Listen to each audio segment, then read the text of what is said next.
the Cowboys are a story, and the reason why they're the story is because of Jerry Jones. Say whatever you want. You want to point fingers. You want to blame somebody. And CeeDee Lamb wants to blame it on a glare through a window. I don't think there's a reason he has to bring up a glare out of the window as the reason why he is not having a good season.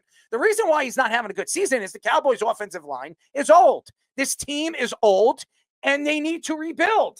And I've been saying this over and over and over again. Micah Parsons should be the number one priority in the offseason. And what do I mean by that? The number one priority for the Dallas Cowboys is to trade Micah Parsons. Off she goes. And a team, like he said, that he wants to play for is the Pittsburgh Steelers. The Pittsburgh Steelers are not known to give up draft stock. But guess what? If they can add Micah Parsons, why not make a move and bring Micah Parsons there to play with Watt? I don't know if that's the reasoning on why the Cowboys are having a good or a bad season. Well, they're not having a good season. They're having a bad season. But Mike McCarthy is definitely not the reason why they're not having a good one. And Mike McCarthy right now looks like he's on his way out. This organization is going to be looking for a new coach in the offseason. I don't know who it's going to be. It could be Bill Belichick. It could be Ben Johnson. It could be anybody. It could be Deion Sanders. I don't think it's going to be Deion. Sweet Deion is not going over there. He's already come out and said that he will never coach an NFL team unless he's lying, which he's lied before. So you're right, Speedy. Maybe Deion decides to come to the Cowboys. But that means that his son would be heading over there. And Shador, I don't know if the Cowboys are going to get a top 3 pick, a top 4 pick. Shador will probably go in the top 3. He looks like he's going to be the number 1 quarterback in this year's draft class. But nevertheless, if you look at the Cowboys situation, they're just getting old. This is an old team. They have a couple of good young players in Micah. They have Dak. He's still fairly young, even though he's coming off another bad injury. This is a huge injury. I mean, if you think about it, it's a hamstring injury. Remember, 2 years ago, he broke his leg. He snapped his leg, and everybody thought his career was over. This is tearing your hamstring. That is a bad injury. And as a football player, Dak is 31, 32 years old.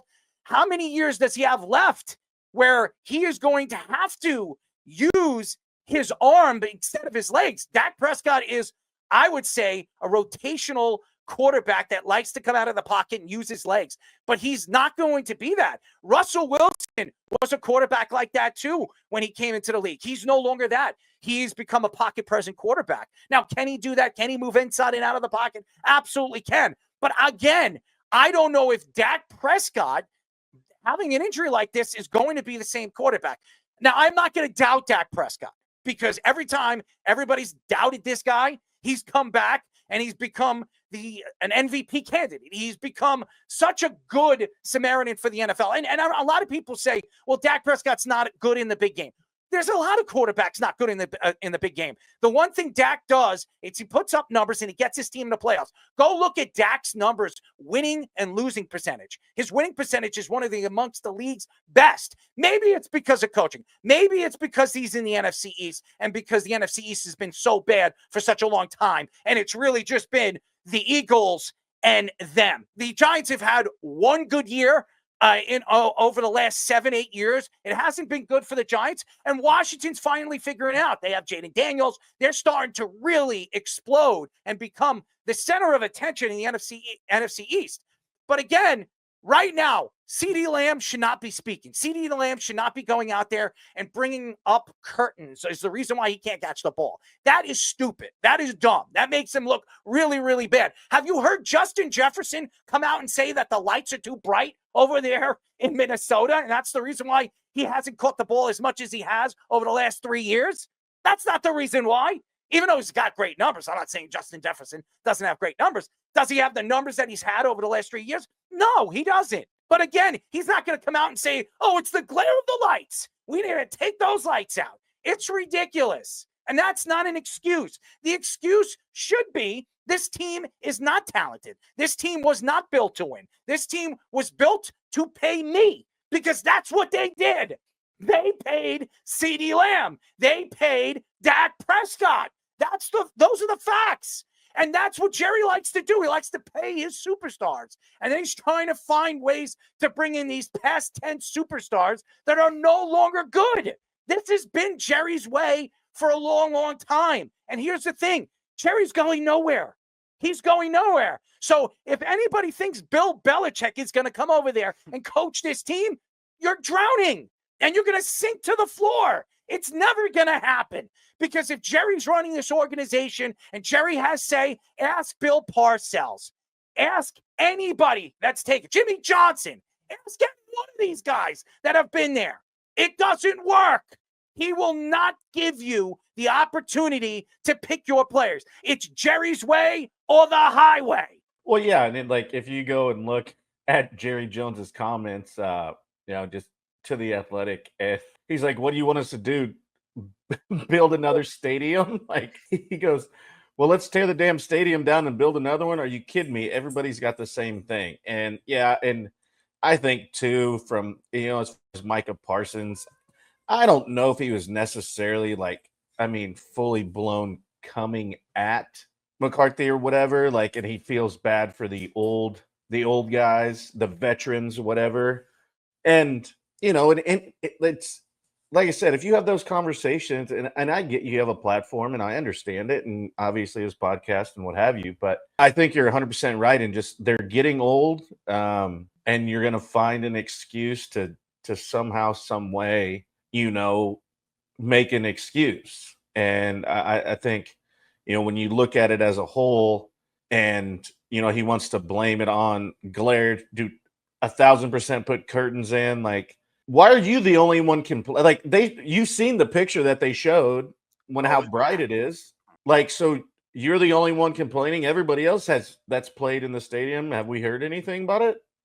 Not yet. I think there was some complaints with the Colts one. I never heard anything with Dallas. Yeah. So I don't know, but that whole conglomerate over there is a complete shit show, anyways, as it always has been in Jerry's world. So, and it's when they say it's Jerry's world, it is Jerry's world, hands down. They're getting up there in age. They're not going to be the same team next year. And if they decide to bring in a new coach, which they probably are, Mike McCarthy is on his way out, especially them not making the playoffs. And now that Dak's out for the season, there's no way. And I'm sorry for all you Cowboy fans that absolutely love that Dak Prescott's out for the season. It makes no sense. To think that Cooper Rush is going to take this team to the playoffs is ridiculous. It's not going to happen. This team is done. It's over. And CeeDee Lamb, hey, if you don't want to be here and you don't like Dallas, then why did you sign the contract? You're worried about damn curtains. It's ridiculous. Stop making an excuse. Go out there and play the game. Everybody else is doing that. You're going to tell me the opposing teams are complaining about the glare in the windows? Come on. CeeDee, you sound like an idiot. I've stuck up for you. Going into the season, I thought you were the best wide receiver. Going into the season, you were my number one. Now, all of a sudden, you're opening your mouth, you're crying because how many 100-yard games have you had this year? What, you had 2?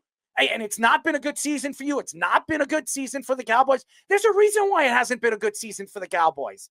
They're getting old. There is no secondary wide receivers on this roster. There's nothing. You have got nothing. And Ferguson, yeah, he had a good season last year. This year, he's not so good. And everybody that thought he was a top 7 tight end going into this year, you're blind. He's not even a top 10. So the Cowgirls they're just lackadaisical. They're not the same team they were over the last couple of years. And everybody I think a lot of people were expecting. I didn't think the Cowboys were going to fall off like they have this year. I thought they were going to figure it out because I think Dak, he's been that type of quarterback. No matter how much talent he's out on the field, he's found ways to make everybody good enough to give you 10 or 11 wins in a season. This year, they lost too many defensive players early. Micah Parsons been out for how many weeks? Yeah, he just came back. Yeah, the guy can't stay healthy. And that's the problem right now. I don't want to hear it from Jerry. Jerry knows what he needs to do in the offseason. He needs to find a competent coach. He needs to find a guy. I would bring a young guy in. I would not bring in Bill Belichick. I would not bring in a veteran coach. I bring in a young guy. I bring in an offensive guy that's going to help rebuild Dak Prescott, because Dak Prescott has talent. Anybody that says that he doesn't is an idiot. He does. He's got talent. You just need the right guy. The person that I think everybody's going to have their eyes on is Ben Johnson. He is going to be the number one target for everybody. Even the Jets, they're going to go after him. Everybody's going to go after him. It's all a matter of who you're going to bring. And by the way, Lincoln Riley's name is going to be brought up too. You're going to hear Lincoln Riley. He's very close, obviously, with Jerry Jones. He's an offensive mind. Everybody thinks he could fit, his offensive scheme could fit in the NFL, but he's not a good defensive guy. So he's going to have to bring in a Rex Ryan or somebody that understands defense, and it can take this defense to the next level, because we all know what this defense just transitioned to after Dan Quinn. Look what Dan Quinn's doing over there with the Commanders defensively, and look at what their defense is doing right now. I'm not saying Zimmer isn't the guy. I think Zimmer is a good defensive coordinator. Just this scheme that he put together at the beginning of the season doesn't fit some of the talent that the Cowboys have. So now you look at the situation the Cowboys have put themselves in. I mean, it's not a good one. And I think the Cowboys now as an organization have to figure out, Speedy, what are you doing? Are you trying to answer the phone? Because it's annoying. I'm going to tell you this right now. The Cowboys are in a position to lose the rest of the games and figure out where they're going to be in the draft. Because I think if they think that Dak Prescott isn't the guy, they wouldn't have paid him. They paid him. So Dak is the guy. It's not going to be Shedeur Sanders for all you Cowboy fans that think, hey, if the Cowboys land at number 3 or number 4 and Shedeur's sitting there, they're going to draft him. They're not drafting Shedeur. He's not going to the Cowboys. There's a better chance that, I don't know, Jerry is the running back of the Cowboys than Shedeur Sanders starting as the quarterback for the Dallas Cowboys next year, or even being the backup quarterback. It's not happening. So I know Cowboys want Dak Prescott to be gone, but guess what? Jerry didn't think that, and Jerry paying him $60 million don't think that Dak's going anywhere. So they have to decide what they're doing with Micah and how they're going to rebuild through this year's draft. If they don't, I think the Cowboys are going to be seeing an organization completely fall to pieces for the next 7 to 8 years. They have to figure out what they're doing with Micah Parsons, and they have to get as much as they can back for him if they decide to part ways with him.